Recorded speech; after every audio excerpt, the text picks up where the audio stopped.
আসেনি কে রে আজকে দ্বিতীয়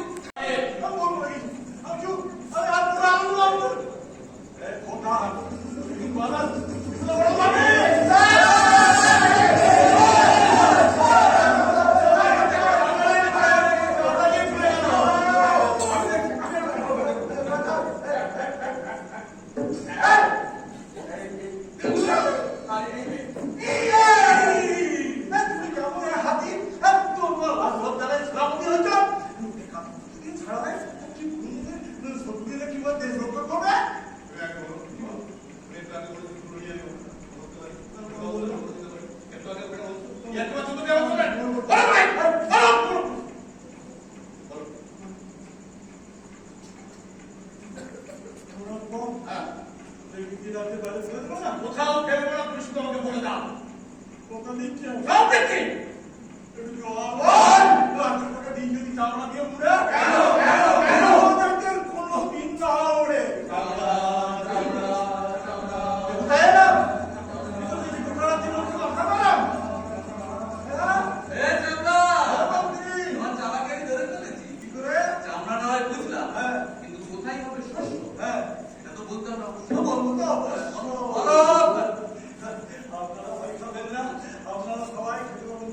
আরে কোথায় হবে সেটা তো তুমি বলবে আগে। বলবো বলো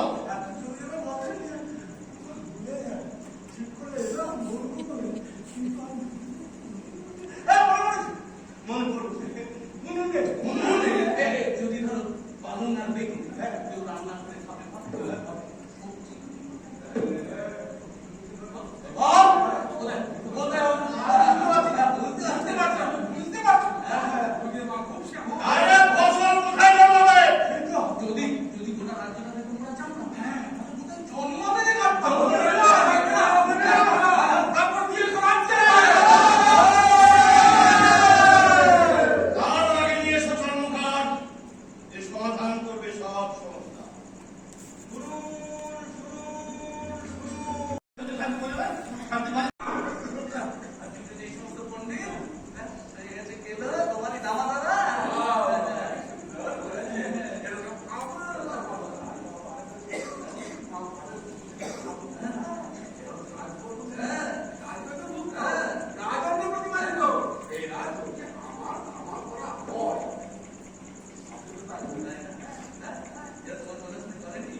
এরা বলতে মারা ছাটা খালো জল কোনো জল না মহারাজ বিপদে পড়ে গেছে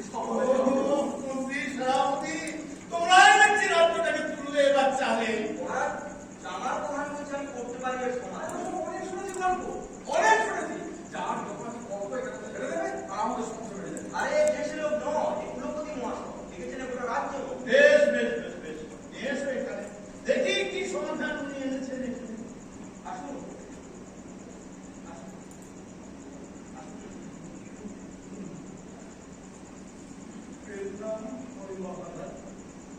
আমার আছে ছোট্ট আরে এখানে প্রস্তাবে তো ছোড়াছড়ি আর করোনা বাড়াবাড়ি বাড়াবাড়ি খরচা ঘরে গিয়ে ও ছেলে মেয়ে আমি কাছে যাচ্ছে পয়সা কামাবো সারা জীবন পয়সায় কামানো কিন্তু দুরবস্থা কিন্তু এখানে যে সব কিছু করবার আছে তাহলে তোমার এখানে খিদে রক্ত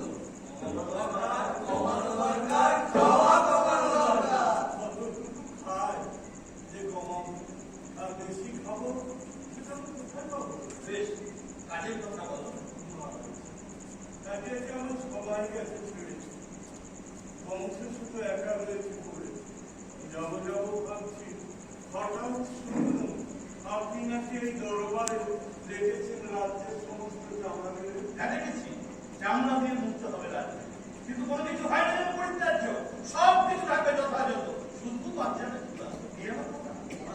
ওখানে আছে আমি সব শুনতে পেয়েছি দাঁড়ান আমি একে একে আপনার সব কথা বলছি এটা নয় বিদ্যাশালা যেখানে দেখাবে বিদ্যার খেলা কাজ হচ্ছে চামড়া ছাড়ানো আর রাস্তায় বিছানো চামড়া ছাড়ানো আর রাস্তায় বিছানো আপনি বলবেন শুধুই বোকায় করে খোকা যদি এদের জন্য মোটেও থাকবেন না। আরে এরা সব দোকান কাটা। গরিবরা হলে ঘটনা থাকুক, হয়তো সবার ভালো নাও লাগতে পারে।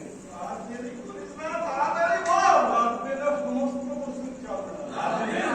তাহলে কি করে হবে রে ঘাটের মরা? সে কথা বলতেই তো এসেছি। আর করিস না আপনার কাছে। যে কথা বলতে এসেছিস আপনি বল দিবি। যে কথা বলার আগে আমাকে আরেকটু সুযোগ দিন, যে একটা অন্য কথা বলা। কেন ভবিষ্যতে আমি নিশ্চিত রাখবো। চলুন কিন্তু সংযুক্ত মহারাজ। মহারাজ, প্রথমে আপনি আমাদের এই রাজ্যটিকে বাঁচান। মহারাজ, এই রাজ্যটিকে আপনি বাঁচান। তুমি কি কথা বলছো? আমি তোমার কাছে কি করা শুনছি? গরিব মানুষের নাই কোনো সম্মান। চাকরি, অফিসার, অত্যাচার, অত্যাচার, রাজকর্মচারীরা কিন্তু সবচেয়ে করে আছে মিথ্যা প্রচার। আপনারা কেন ভয় পাচ্ছেন? কেন ভয় পাচ্ছেন আপনার বসুন? আমার কাছে যদি এসবের কোনো সমাধান কি করে থাকবে? এরা তো আপনাকে খিদে চাপ খাওয়া খবর যেন বেরোতে না পারে। মন্ত্রণা বুঝতে পারবো বেশি খাওয়া দাওয়া এরা আপনার চোখে দাঁড়ালে আরেকটা প্রশাসন তৈরি করে শাসন করতে চাচ্ছে। কি দরবার থেকে বাংলা ফেলেছে কি ভারের স্বভাব। এখানে এতটুকু রাজনীতি নেই, না রাজার নীতি, না প্রজার নীতি, যেটা আছে সেটা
বন্ধু দল আগামী বড়জোড়ার হাতে। ধন্যবাদ জানাই সকল কলাকুশলীকে, ধন্যবাদ জানাই আমাদের অভিভাবক করুণাভিসাকে। দর্শক সাধারণের কাছে আমাদের অনুরোধ থাকবে, আসুন আমরা প্রেক্ষাগৃহে থেকে প্রস্থান করি। আমাদের দ্বিতীয় নাটকের মঞ্চসজ্জার জন্য যেটুকু সময় দরকার ছিল আশা করি সেটা হয়ে গেছে।